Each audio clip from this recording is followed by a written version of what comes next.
Alors on va commencer tranquillement. Ce ne sera pas très long ce soir. En plus, juste après, il y a le cours là-haut pour ceux qui veulent. Alors, on va dire un petit mot sur la paracha. Pourquoi c'est important de dire à chaque fois un mot sur la paracha? Pourquoi on parle toujours de la paracha de la semaine? On dit qu'il faut vivre avec le temps. Il faut vivre avec la paracha de la semaine. Et on sait que la Torah, elle est éternelle. Ça veut dire quoi, elle est éternelle?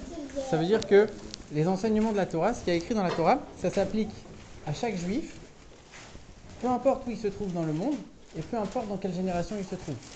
Ça veut dire que la Torah, c'est pas juste plein d'histoires et plein de lois, c'est des choses qui doivent nous parler au quotidien.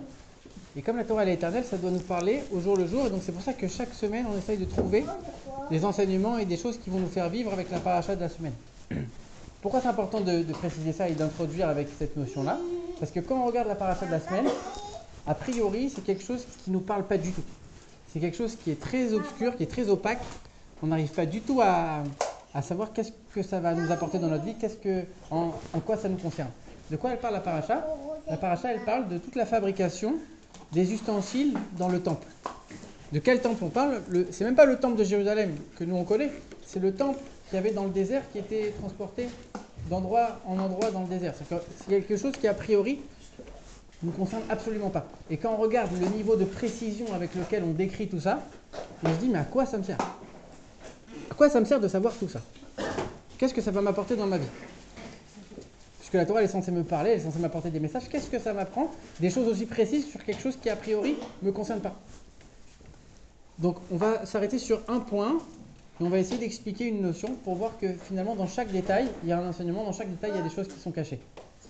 On va s'arrêter sur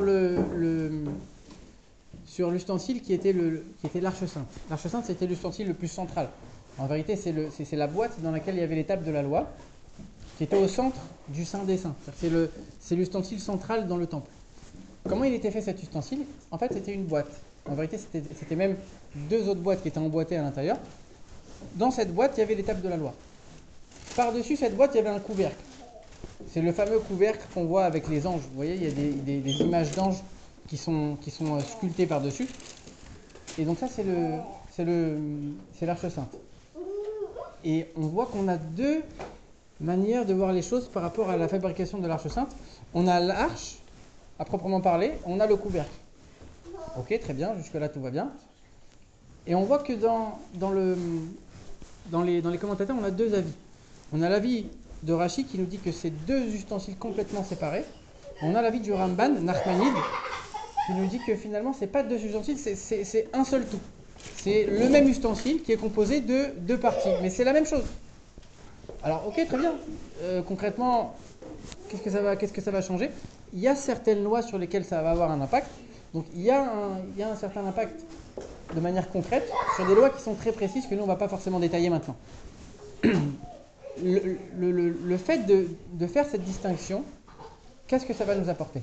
Le fait de dire est-ce que c'est un seul tout, c'est un seul ustensile, ou est-ce que c'est deux choses? À quoi elle servait cette arche sainte?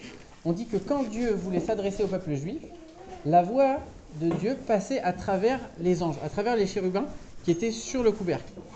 Donc ça veut dire que cet ustensile, il a pour objet, il a pour but d'être l'endroit de rendez-vous entre Dieu et le peuple juif, d'être l'endroit de rencontre entre Dieu et le peuple juif.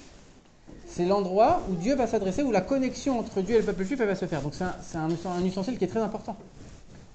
Et c'est là que va intervenir la différence de vision entre les deux choses. L'arche, elle contient la Torah.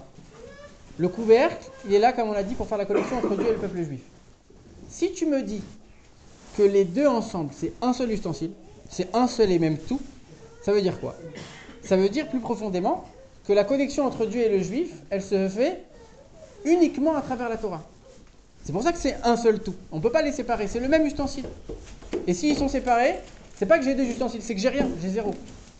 Ça veut dire quoi? Ça veut dire que la connexion entre Dieu et le peuple juif, elle peut se faire que quand les deux ils sont ensemble, que quand tu as la Torah, c'est à travers la Torah que tu vas t'attacher à Dieu. Ça, c'est la première manière de voir les choses. Et on a la vision de Rashi qui nous dit non.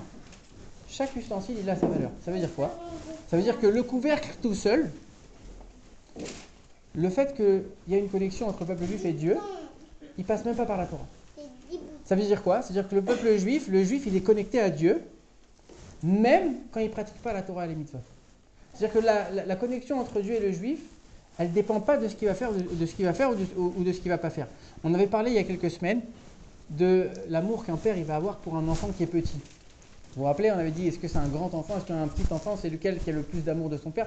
On avait dit, un enfant qui est petit, un bébé, il n'a pas encore fait quoi que ce soit de bien qui mérite qu'on l'aime, et pourtant on l'aime. Et on l'aime de manière infinie, autant que les grands. Alors qu'a priori, il ne nous a rien apporté encore. C'est-à-dire que c'est clair et c'est évident aux yeux de tous que cet amour, il est inconditionnel. C'est un amour qui est infini. Ça veut dire qu'on va beaucoup plus le voir chez un enfant. Et c'est pour ça que le visage des chérubins, selon cet avis-là, c'était des visages d'enfants. C'est-à-dire que c'était des petits anges avec un visage d'enfant. Pour nous rappeler que l'amour de Dieu pour le peuple juif, c'est comme l'amour d'un père pour son fils. Il ne passe pas par ce qu'il a fait ou par ce qu'il n'a pas fait. Quoi qu'il arrive, le juif, il va avoir une connexion avec Dieu qui est intrinsèque. Il peut faire ce qu'il veut dans la vie. Alors, attention, ça ne veut pas dire qu'on peut faire ce qu'on veut.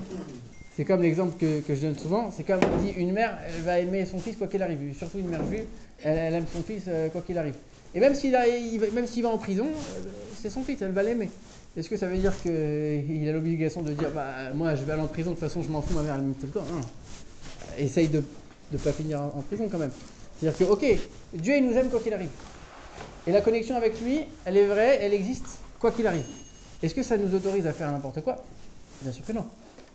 Mais en tout cas, ce qui est important de préciser ici, ça veut dire que justement, ça c'est l'enseignement qu'on a. C'est que quand on regarde les choses de manière superficielle, on peut se dire, le juif il va se connecter à Dieu uniquement à travers la pratique, uniquement à travers la Torah et les mitzvot. Et quand on regarde les choses de manière un peu plus profonde, on voit que intrinsèquement à l'intérieur de lui, le juif c'est une âme qui provient de Dieu, c'est une partie de Dieu. Il est lié à Dieu quoi qu'il arrive, qu'il veuille ou qu'il ne veuille pas.